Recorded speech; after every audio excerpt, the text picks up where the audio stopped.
মঞ্চে বরণ করবো আমরা মাননীয় চেয়ারপারসন, আমরা বরণ করেছি মাননীয় চেয়ারপারসন মাথারবাড়ি পঞ্চায়েত সমিতি মাননীয় এমডিসি ডিটিএডিসি শ্রী সম্রাট জমাতি আবুদায়কে অনুষ্ঠান মঞ্চে আমরা এক এক করে বরণ করে নিচ্ছি। বাহাদুর জমাতি আবুদাকে অসংখ্য অসংখ্য ধন্যবাদ। আমরা আমাদের অনুষ্ঠান মঞ্চে অতিথিবর্গদের বরণ করলাম। এবার আমি বিনম্র সঙ্গে অনুরোধ করছি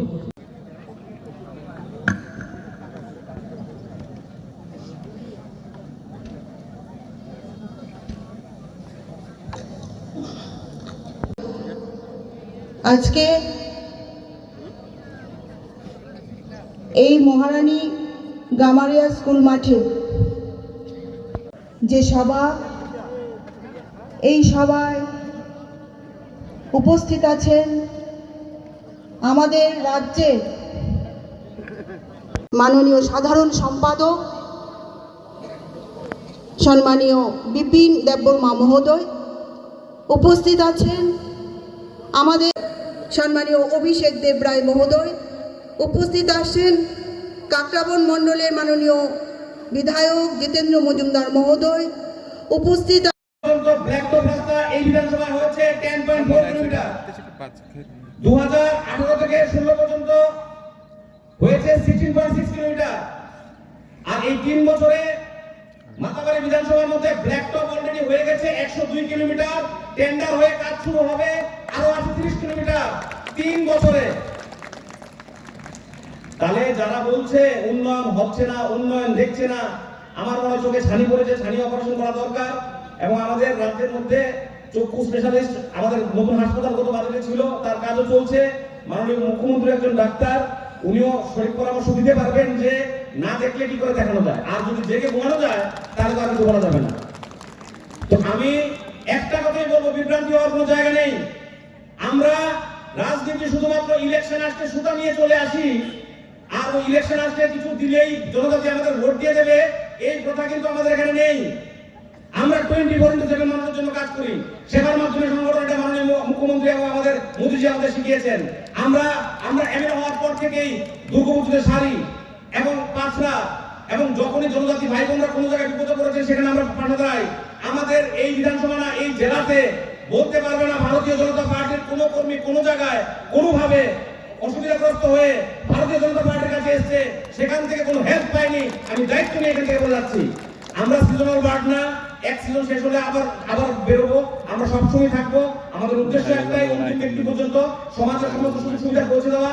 মাননীয় মুখ্যমন্ত্রী যে প্রয়াসে, এই বয়সে উনি যে পরিশ্রম করছেন, আমি জানি না ওনার মতো বয়সে আমরা হাঁটতে পারবো কিনা, দৌড়তে পারবো কিনা, কিন্তু আমরা বড় করি সকাল থেকে রাত পর্যন্ত শুধুমাত্র ডেভেলপমেন্ট ডেভেলপমেন্ট ডেভেলপমেন্ট।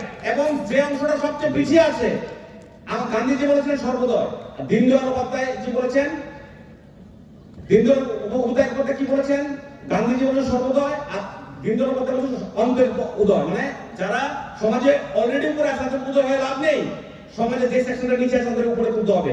জনজাতি সমাজ সবচেয়ে পিছিয়ে ছিল 18 সালের আগে। দায়িত্ব নিয়ে গর্ব হয়। বর্তমান জনজাতি জনপদ করতে যখন যাই, মানুষ যখন বলে এবং মানুষ যখন বিশ্বাসের সহিত এবং আগ্রহের সহিত ডেকে নেয়, এবং এটা আমরা কিন্তু বুঝি, মানুষের পাস দেখলে বুঝি। আমি দায়িত্ব নিয়ে বলে যাচ্ছি, আমরা ইলেকশনের সময় যাই না, এখন কিন্তু ইলেকশন ডিক্লেয়ার হয়নি, আমরা ইলেকশনের জন্য সভা সমিতি করি না, আমরা 24/7 মানুষের জন্য থাকি এবং তার জন্য আমরা রাজনীতি করি। আমি দায়িত্ব নিয়ে বলে যাচ্ছি, এই মহারানী চেলাগান সিট 110% ভারতীয় জনতা পার্টি বিপুল ভোটে জয়যুক্ত হবে। এবং আজকের যে আপনারা এসেছেন, এটা তার প্রমাণ। আমি আমার বক্তব্য দীর্ঘায়িত করবো না, আপনারা সবাই ভালো থাকবেন, সুস্থ থাকবেন। ভারতীয় জনতা পার্টিকে প্রতিটা জায়গায় শক্তিশালী করবেন। রোদি রোদি পদ্ম মুবারা ভোট রোদি, রোদি রোদি পদ্ম মুবারা ভোট রোদি। নমস্কার। দেখুন না, আপনারা থাকলে আমাদের সাথে, আমি নিশ্চিত যে আগামী দিন 28 থেকে আমরা জিতবো, আমি নিশ্চিত। এবং মানুষ অলরেডি টেস্ট করে ফেলেছে, কংগ্রেসকে দেখে নিয়েছে, সিপিএমকে দেখে নিয়েছে, এখন বর্তমান যারা চালাচ্ছেন তাদেরকেও দেখছেন। দেখতে হবে, এখন যদি দেখতে হয় এই খুন সন্ত্রাস থেকে যদি বাঁচতে হয়, ভারতীয় জনতা পার্টি জানতে হবে। আমরা কাউকে আক্রমণ করি না, আমরা কাউকে আক্রমণ করতে চাইও না, কিন্তু আমার কাছে খবর থাকে যখনই মুখ্যমন্ত্রী যায় কোথাও আমাদের নেতা নেত্রীরা যায়, নানাভাবে ওনাদেরকে হুমকি ধমকি মার কি তাদেরকে অগ্নিসংযোগ। কালকে আমি কুমড়ুঙে গিয়ে আমাদের পার্টি অফিস, সেই পার্টি অফিসে টাকার জলার সেই পার্টি অফিস নিয়ে দিয়েছিল, আপনারা জানেন। সেটাকে আবার আমরা সেই পার্টি অফিস গতকালই সেখানে আবার নতুন ভাবে আমরা সেটা ইনোভেশন করেছি বন্ধুগণ। কত পারবে, কিন্তু আইন শান্তির জন্য অনেক সময় শক্তিও কিন্তু প্রয়োগ করতে হয়, এবং সেই শক্তি আমরা কিভাবে প্রয়োগ করব? আইনের মাধ্যমে আমরা শক্তি প্রয়োগ করব। আমরা আইনের অসৎ ব্যবহার আমরা করবো না, আমরা করিও না। আমরা চাই মানুষের মতো মানুষ, মানুষের জন্য আমরা নির্বাচিত হয়েছি, মানুষের যা তাদের যে মৌলিক যে অধিকার সেগুলো আমরা ফিরিয়ে দেবো। বন্ধুগণ, 1400 কোটি টাকা আমরা ওয়ার্ল্ড ব্যাংক থেকে আমরা নিয়েছি কার জন্য? শুধুমাত্র জনজাতি এলাকার উন্নয়নের জন্য। সেখানে স্কুলের বিষয় থাকুক, রাস্তা থাকুক, ঘাট থাকুক, সব জায়গায় উন্নয়নের জন্য এই 1400 কোটি টাকা ট্যাক্সের মাধ্যমে আমরা সেখানে আমরা সে খরচ করছি। সেখানে আমরা ট্রাইবেল ওয়েলফেয়ার মিনিস্ট্রির মাধ্যমে আমরা ট্যাক্স ছাড়াও আমরা এলিমেন্ট প্রজেক্টে শুধু এই যে ফরেস্টের জায়গা সেখানে জনজাতি যারা জনজাতি গোষ্ঠী আছেন তাদের উন্নয়নের জন্য আমরা সেখানে 1700 কোটি টাকা আমরা লোন নিয়েছি। জায়গা প্রজেক্ট কিন্তু জার্মান কোলাবোরেশন যতগুলো আছে আমরা এক্সটার্নাল এডেড যতগুলো আমরা লোন নিয়েছি সবকটা জনজাতি এলাকার জন্য আমরা এগুলো বুঝতে হবে। আজকে এখানে শুরু দিয়েছে, ঘুম থেকে উঠে গেলে বলবে নগর পঞ্চায়েত নিয়ে আবার নতুন নাটক আরম্ভ হয়েছে, বলছে যে আমাদের এডিসি এলাকা আমাদের জায়গা নিয়ে নিচ্ছে। আরে আশ্চর্য বিষয়, কি দরকার আপনার বিসি? আরে পুরো বিসি যাই থাকুক সব তো ত্রিপুরার মধ্যে আছে। এই ভুল কিভাবে মানুষকে বিভ্রান্ত করার জন্য আসছে। আরে সব জায়গায় কোনো অফিসারের কোনো ক্ষমতা আছে কারোর জায়গা নিয়ে যাওয়া? ওর চাকরি থাকবে? ওর চাকরি থাকবে না, কোনো অবস্থায় থাকবে না। সেখানে অলরেডি এনওসি দিয়েছে আমাদের পঞ্চায়েত ডিপার্টমেন্ট থেকে, এবং উন্নয়ন সবার পঞ্চায়েতের যে উন্নয়ন আমরা বিসির উন্নয়ন করবো, সেখানে আমরা টাউনশিপ করবো ইত্যাদি আমরা করবো। সেই জায়গার মধ্যে মানুষকে বোকা বানানোর জন্য কি বলছেন যে আমাদের এডিসিকে যে যেভাবে দখল দখল দখল করতে আগে বলতে কি আগে কি বলতো যে ঠকাই ঠকাই, এখন বলছে দখল দখল। আরে অদ্ভুত, একবার এক একটা কথা বলে, আর এমন ভাবে কথা বলে। কারণ আমি জানি জনজাতি ভাই বোনেরা যারা আছে অত্যন্ত ওরা সরল কাজে ওদেরকে যদি ভুল বোঝানো যায় সেখানে কি বলছেন? বলছেন না স্কেল ম্যাপ নিয়ে আসতে হবে। এই যে এটা একমাত্র এই ধরনের যে কাস্টোডিয়ানকে, এটা একমাত্র director of land records and settlement, তারা একমাত্র সেটা করতে পারবে। আর সেখানে ডিএম এসডিএম জানে, সেটাকে নিয়ে রাজনীতি করতে হবে। স্ক্রিপ্ট নিয়ে বলা হয়েছে, স্ক্রিপ্টের বিষয়ে আপনারা সবাই জানতেন। সেটাকে নিয়ে বাংলার সাথে মেশানো একটা সাম্প্রদায়িক সুশ্রী রাজনীতি ছাড়ার কিছু নেই। আমাদের তো একটা ফিলোসফি আছে, আমাদের একাত্মবাদ যে ফিলোসফি নিয়ে আমরা চলি, যে সবকা সাথ সবকা বিকাশ, একাত্ম মানববাদ নিয়ে সবাই উন্নয়ন। আপনাদের কি আছে? কিছু নেই, খালি ওই ডিভাইড অ্যান্ড পলিসি সেই চিন্তা ভাবনা নিয়ে চলছেন। আর এই সম্প্রদায় সুশ্রী আর রয়েছে কি গায়ের জোর। এই গায়ের জোর চলবে না। মানুষ এর আগেও বহু পার্টি গায়ের জোর দেখিয়েছে, বহু নাটক আমরা দেখেছি। আস্তে আস্তে কোন জায়গায় যায় আপনারা দেখবেন, আপনারাই করবেন, আমি কিছু করবো না, আমরা কিছু করতে হবে না, আপনাদেরই করতে হবে। বন্ধুগণ, এমন করবেন আপনারা জানেন। কারণ এই রাজ্যকে যদি ঠিক রাখতে হয়, এই রাজ্যে যে মাননীয় প্রধানমন্ত্রী যেভাবে দেশের যে রাজনীতির পরিভাষা সংজ্ঞা পাল্টিয়েছেন, আগে তো স্ক্যাম স্ক্যাম স্ক্যাম আমরা দেখতাম, যেসব আমাদের দেশ যারা চালিয়েছেন রাজ্যে আমরা এই ঘটনা দেখেছি। আজকে আমরা যেভাবে আমরা ট্রান্সপারেন্সির মাধ্যমে আমরা সরকার চালাচ্ছি, আমরা চাই এডিসি মেট্রো ট্রান্সপারেন্সির মাধ্যমে আমরা সরকার চালাবো। বন্ধুগণ, আমি এই বিসি ইলেকশন নিয়েও যদি কথা বলি, সেটাকে নিয়েও একটা অদ্ভুত। বিসি আছে 587টা, হঠাৎ করে কথা নাই বলা নাই 710 ইনক্রিজ করে দিয়েছে 123টা। কি করে করেন আপনি? বারবার আমাদের ডিপার্টমেন্ট থেকে বলা হয়েছে ইউ ক্যানট ডু ইট। কারণ এই ডিসি যদি করতে হয় তার জন্য ডিসির যে ওখানে যে ব্যবস্থা আছে, যে কমিটি আছে, তার থেকে পারমিশন মাস আইন বলছে এটা দিতে হবে। ডিসি আছে আপনাদের? ডিসি তো নেই এখন, আপনি কিভাবে ডিসিশন নিয়ে নিন? এবং যদি ডিসি 123টা করতে হয় তাহলে তার ইনফ্রাস্ট্রাকচার লাগবে, ইনফ্রাস্ট্রাকচারের জন্য টাকা লাগবে, তার টাকা নিতে গেলে আমাদের স্টেটের ফিনান্সের কনফারেন্স লাগবে। কোনো কনফারেন্সে গায়ে জুড়ে আইন না মেনে 123টা করেছে। সুপ্রিম কোর্টে এখন এটা সাবজুডিস, সেই জায়গার মধ্যে সরিগুলি করে এখন আবার 123টা উইথড্র করে নিয়েছে। যখন যা খুশি তাই কোনো ধ্যান ধারণা নাই। একটা সরকার চালাতে গেলে কিভাবে করতে হয় কিচ্ছু বুঝে না, গায়ের জুড়ে আর ওই সাম্প্রদায়িক সুরসুরি দিয়ে ওই এটাই বুঝে, আর কোনো বুঝি নেই। কিন্তু আমরা মহারাজাদের যেভাবে আমরা সম্মান দিচ্ছি, এর আগে ঘরের ভিতর ঢুকিয়ে দিয়েছিল, মহারাজাদের ঘরের ভিতর ঢুকিয়ে দিয়েছিল কমিউনিস্টদের সময়। আমাদের সরকার আসার পর আজকে মহারাজা বীর বিক্রম কিশোরের নামে আমরা কি না করেছি বলুন? ওনার জন্মদিনে আমরা ছুটি ঘোষণা করেছি, এর আগে তো করেন।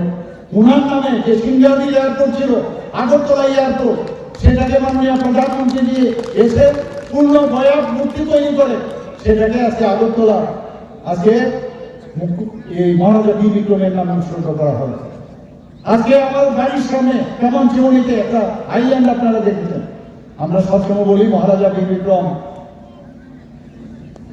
বিক্রম কিশোরানন্দ বাহাদুর আধুনিক ত্রিপুরা রূপকার। আমি সেখানে যে আইল্যান্ডটা যে ছিল সেটা কেউ জানতো না, চিনতো না, তার নাম কি আইল্যান্ড কেউ জানে না। কমিউনিস্টদের সময় এই আইল্যান্ডটা ছিল জিন্দাবাদ জিন্দাবাদ করার একটা আখড়া। সমস্ত শ্রমিকদের বসে জিন্দাবাদ জিন্দাবাদ মন থেকে উঠে গেছে।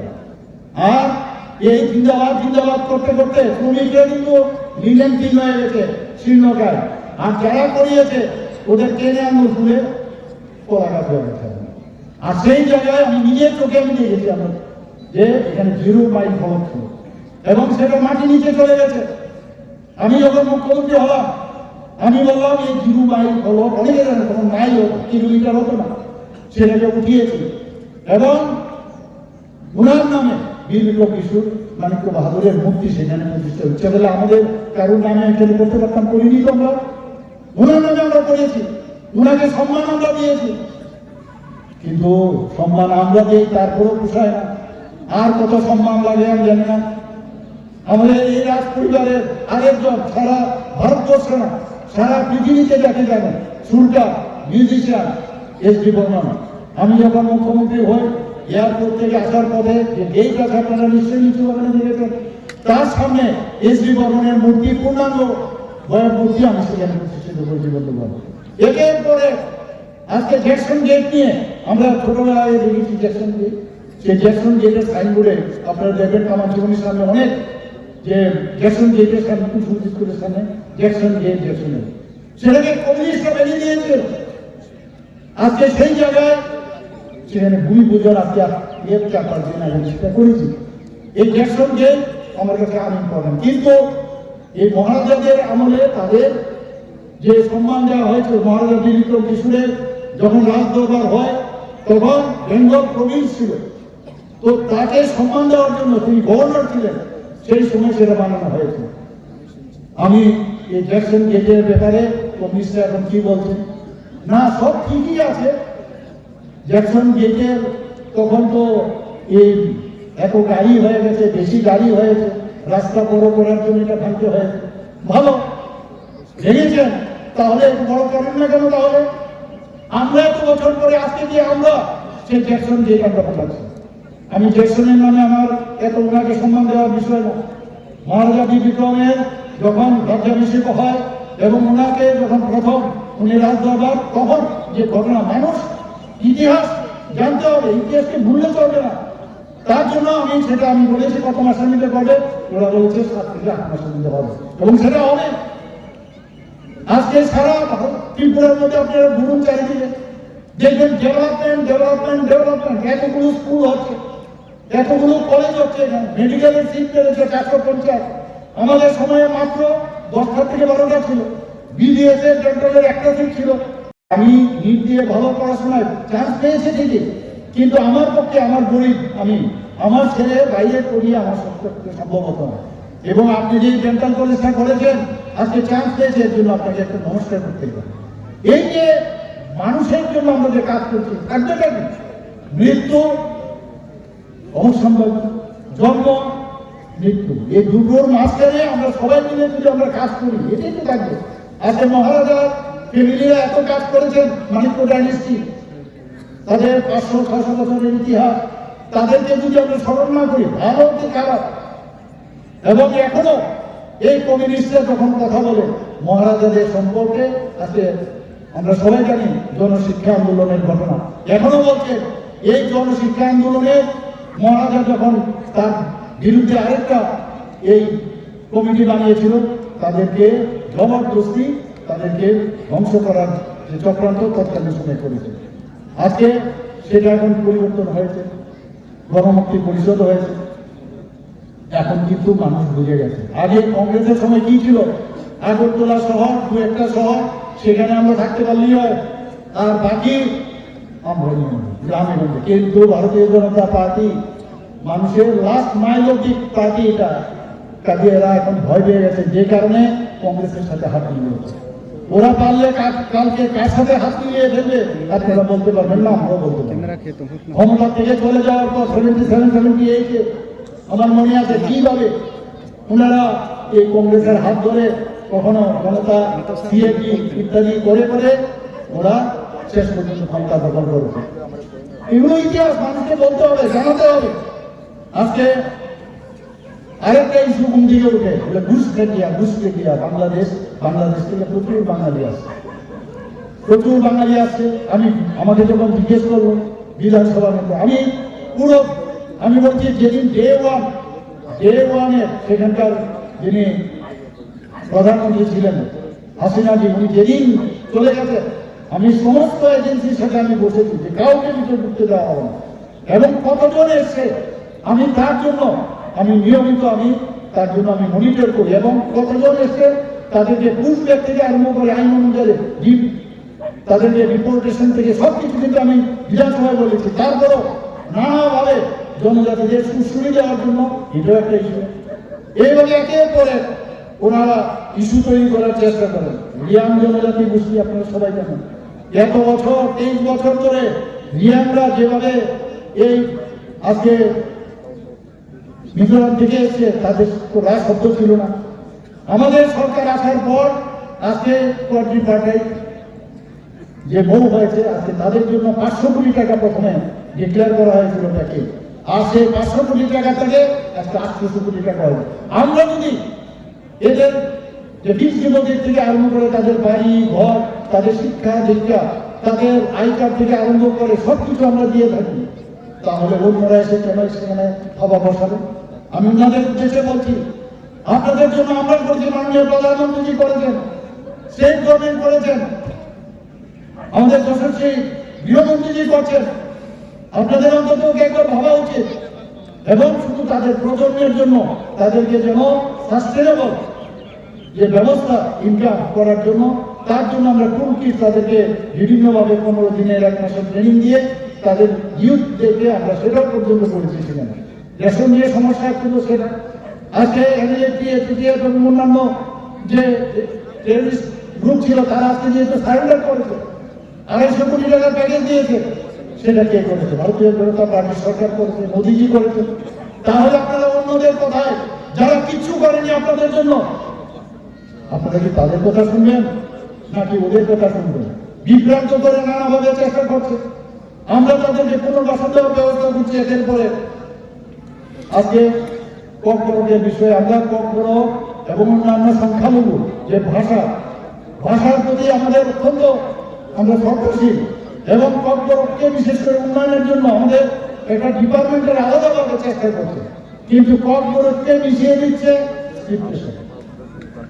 আমরা বলছি যে রোমান স্ক্রিপ্ট পরীক্ষা করে স্টুডেন্টরা পরীক্ষা কি করে দেবে? আমরা বললাম স্ক্রিপ্টে স্ট্যাটাস কি ওরা দিতে পারবে, কোনো অসুবিধা নেই। যারা রোমান স্ক্রিপ্টে পরীক্ষা দিতে চায় দিতে পারে, এবং যারা বাংলা স্ক্রিপ্টে দিতে চায়, কিন্তু ইচ্ছে করে বাংলা ল্যাঙ্গুয়েজ ইত্যাদি করে বলছে, ভুল বোঝানোর চেষ্টা করছে। আমরা বলছি না যে আপনারা দেবনাগরী নিন, আপনার নেক্সট জেনারেশন আপনার ভুলে যাবে। ইংরেজি পড়ার কোনো সমস্যা নেই, ইংরেজি তো আমরাও করি, সবাই ইংরেজি পড়ি, কিন্তু স্ক্রিপ্ট একটা আলাদা। এখন ইংরেজরা যদি রোমান স্ক্রিপ্ট নিয়ে থাকে তারা এটা তাদের বিষয়।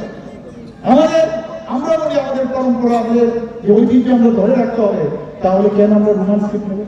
আর রোমান স্ক্রিপ্ট যদি এই শিডিউলে সেটা ক্লিয়ার কাট লেখা আছে যে শিডিউলের মধ্যে ফরেন স্ক্রিপ্ট অ্যালাউড না, তাহলে আপনারা কেন বলছেন? যখনই এই কথাগুলো বলি বলে ঠিক আছে আমাদের এই শিডিউলের দরকার নেই, 7 শিডিউল করবো। নেক্সট জেনারেশনকে আপনারা কি উত্তর দেবেন? ছাত্ররা যদি তাদের স্ক্রিপ্ট তৈরি করতে পারে, তারা আপনারা কেন পারবেন না? আপনাদের মধ্যে বিদ্যান ব্যক্তির অভাব নেই। এর মধ্যে আমরা যারা পদ্মশ্রী দিয়েছি উনিও বিদ্যান, এরকম অনেকে আছে, আমার কাছেও আছে। তো তাদেরকে দিয়ে আপনারা স্ক্রিপ্ট তৈরি করুন। আজকে আমি বলছি ত্রিপুরা বোর্ড অফ সেকেন্ডারি এডুকেশনের তরফ থেকে পরিষ্কার নির্দেশ দেওয়া হয়েছে যে যারা রোমান স্ক্রিপ্টের পরীক্ষা দেবে যদি বুঝতে অসুবিধা হয় তাদের জন্য বোর্ডেও কোশ্চেন লিখে দেবে ইংলিশে, বা যারা ইনভিজিলেটর থাকবে তাদের ভালো করে বোঝানোর চেষ্টা দেওয়া হয়েছে। এটা আপত্তি নেই, দেবনাগরী না হলে নিজেরা তৈরি করুন, সময় নিন। কিন্তু ওই একটা ইস্যু লাগে ঘুম থেকে উঠে বসে বসে ইস্যুর পেছনে করছে। আজকে এই জনজাতিদের উন্নয়নে, আর্থসামাজিক উন্নয়নে আপনারা শুনে খুশি হবেন, 3টি জনজাতি গোষ্ঠীর উন্নয়নের জন্য আমাদের এই সরকার 3টি জাতীয় পুরস্কার পেয়েছে। আজকে পিএম জনগণ ভর্তি আবার জনভাগীদের অভিযানে দুটি প্রাইজ আমরা ত্রিপুরা সরকার পেয়েছে। 17ই অক্টোবর 2025 আদি কর্মযোগী অভিযান মাননীয় রাষ্ট্রপতির হাত ধরে আমরা ত্রিপুরা সরকারের যে ডিপার্টমেন্টের সেক্রেটারি আছেন ওনাকে প্রাইজ দিয়েছেন। পিএম জনগণ সেটা যাতে বাস্তবায়ন হয়, সেটা যাতে গ্রাউন্ডিং হয়, এবং এর জন্য এত ভালোভাবে আমরা কাজ করেছি। আমাদের উত্তর জেলাকে বেস্ট পারফর্মিং জেলা হিসেবে ঘোষণা করা হয়েছে। বন্ধুগণ, আজকে ছাত্রাবাসের কথা যদি বলি, প্রত্যেকটি ছাত্রাবাসে জনজাতির যে ছাত্রাবাসগুলো আছে pre metric post metric scholarship দেওয়া হচ্ছে, সেখানে 65 টাকা থেকে 80 টাকা পর্যন্ত করা হয়েছে। আমরা যারা ক্লাস 6 কে পড়ে বা 6 থেকে 6, 7, 8 তাদেরকে আগে দেওয়া হতো 400 টাকা, আমরা সেদিন 100 টাকা 1000 টাকা সেখানে করা হয়েছে। বন্ধুগণ, এইভাবে হোস্টেলগুলোর মধ্যে ওয়ার্ডেন নেই। আমাদের মাননীয় যিনি জনজাতি ডিপার্টমেন্টের যিনি মন্ত্রী উনি আমাকে বললেন সেখানে আমরা ক্যাবিনেটের ডিসিশন নিয়ে 170 জন হোস্টেল যিনি সুপারিনটেন্ডেন্ট সেখানে আমরা নিয়োগ করেছি। বন্ধুগণ, একের পর এক আমরা চেষ্টা করছি জনজাতি